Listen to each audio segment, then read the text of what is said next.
કચ્છના વાવાઝોડા અસરગ્રસ્ત વિસ્તારની કોંગ્રેસના પ્રમુખ શક્તિસિંહ ગોહિલે મુલાકાત લીધી હતી, જેમાં કોઠારા માનપુરા ખાતે જંગી વિસ્તારમાં ભરાયેલ પાણીની પરિસ્થિતિની રજૂઆત, માનપુરા વિસ્તારમાં પૂર સંરક્ષણ દિવાલની, રોડ રસ્તા અને કેનાલની તેમજ સફાઈ સહિતની કેટલીક રજૂઆતો નાગરિકો દ્વારા કરવામાં આવી હતી। આ બેઠકમાં કોંગ્રેસના કાર્યકર્તાઓ તેમજ નખત્રાણા તાલુકાના કાર્યકર્તાઓ ઉપસ્થિત રહ્યા હતા।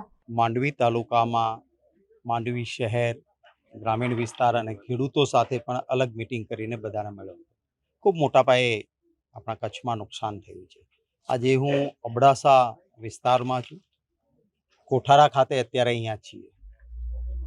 અબડાસા તાલુકો, લખપત તાલુકો અને કેટલાક નખત્રાણાના મિત્રોએ પણ પોતાના વિવિધ પ્રશ્નોની રજૂઆતો કરી છે।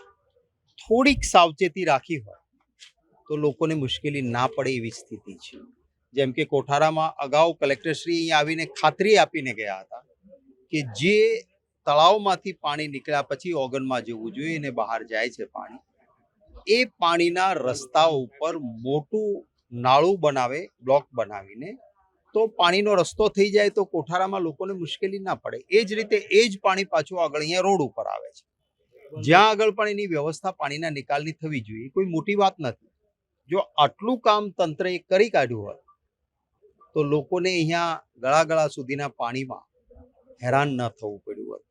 ખાસ કરીને ગરીબ વિસ્તારમાં ગરીબ લોકોને વધારે મુશ્કેલીઓ પડે છે।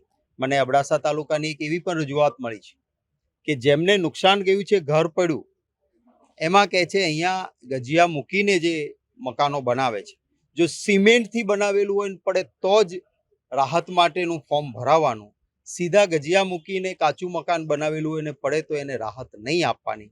મને લાગે છે આવો કોઈ સરકારનો પરિપત્ર ન હોવો જોઈએ। કોઈ આવી સૂચનાઓ પણ કોઈ તંત્રમાં અપાઈ હોય તો એને તાત્કાલિક રદ કરવી જોઈએ। રેલવેની લાઈન અહીંયાથી જે નીકળી છે, એમાં જે કોઝવે બનાવવામાં આવ્યા છે, એ કોઝવેમાં ખૂબ પાણી ભરાઈ જાય છે। રેલવેમાં આવા કોઝવે નહીં બનવા જોઈએ। બનાવવા હોય તો એ પરિસ્થિતિથી બનાવવા જોઈએ કે વરસાદ ગમે તેટલો આવે તો પણ પાણીનો નિકાલ થઈ જાય, એમ્બ્યુલન્સ પણ ન નીકળી શકે એવી સ્થિતિ વિસ્તારના લોકો માટે સર્જાય છે। ત્યારે રેલવેના બનાવેલા આવા કોઝવે છે, એમાં પૂરી વ્યવસ્થા થવી જોઈએ। એક નવી વાત અહીંયા કરવામાં આવી કે હવે સર્વે માટે જેના માલ ઢોરના મૃત્યુ થયા છે, આજે 5-6 દિવસ પછી પણ સર્વે માટે ટીમ પહોંચી નથી। હવે 6 દિવસ સુધી મરેલા ઢોરનો મૃતદેહ કોઈ હાંચવી રાખી શકાય નહીં, અને થાય તો એનાથી તો રોગચાળો ફાટે। હવે 6 દિવસ પછી આવીને એનો મૃતદેહ બતાવવાની વાત કરવામાં આવે એ પણ વ્યાજબી નથી। આવી ત્વરિત સહાય, ત્વરિત સર્વે થવો જોઈએ। ખેડૂતોની મોટી ફરિયાદ છે કે જે અમને નુકસાન ગયું છે એનું પૂરું વળતર મળવું જોઈએ।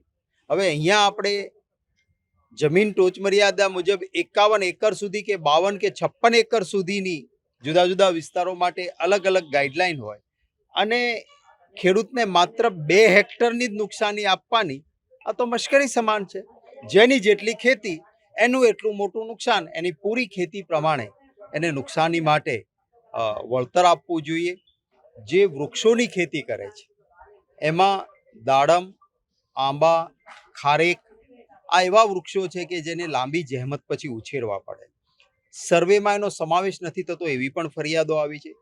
કપાસ આમ દેખાતો તમને ઊભો લાગે, પણ એ પાણીના કારણે, નીચે પાણી ભરાઈ રહેવાના કારણે નીચેથી કપાસ સડવા માંડ્યો છે।